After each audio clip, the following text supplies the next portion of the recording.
I'm the demo guy at Furhat Robotics. Bill er en Furhat-robot, som i fremtiden som du kan komme til at møde, når du går til jobsamtale. Og selvom det kan lyde underligt og skræmmende at skulle vurderes af en robot, så har det også visse fordele. For en social robot som Furhat kan nemlig sørge for, at alle ansøgere får de samme spørgsmål. Og sidst, men ikke mindst, så har den ingen fordomme. Og i dag var den på besøg i Danmark.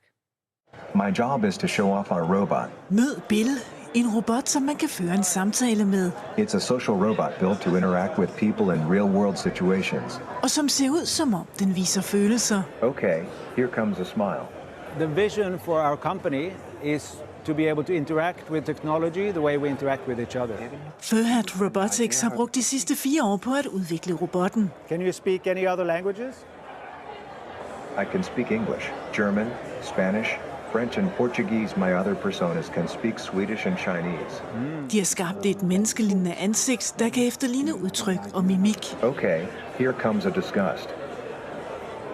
Desuden er robotten blevet fodret med data for at skabe kunstig intelligens. Because the way we interact with technology today and the way we interact with people is very, very different.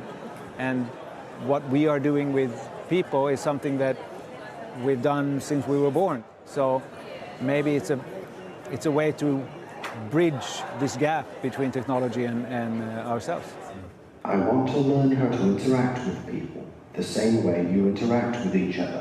I dag blev robotten præsenteret på en stor tech-messe i København. Og spørger man nogle af dem, der til daglig arbejde i Silicon Valley, vil mennesker og maskiner smelte endnu mere sammen. Altså det at kunne tale med robotterne, det er jo en meget stor ting.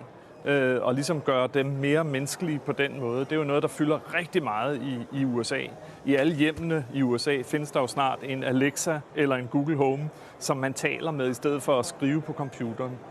Lige nu bliver robotten testet af et svensk rekrutteringsfirma i forsøget på at gøre op med diskrimination. And they're making an unbiased recruiter.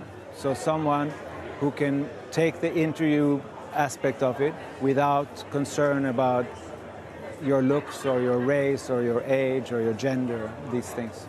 For tiden indgår omkring 100 Furhat-robotter i en lang række forsøg verden over. Okay, see you next time. Goodbye. Forskerne håber, at robotten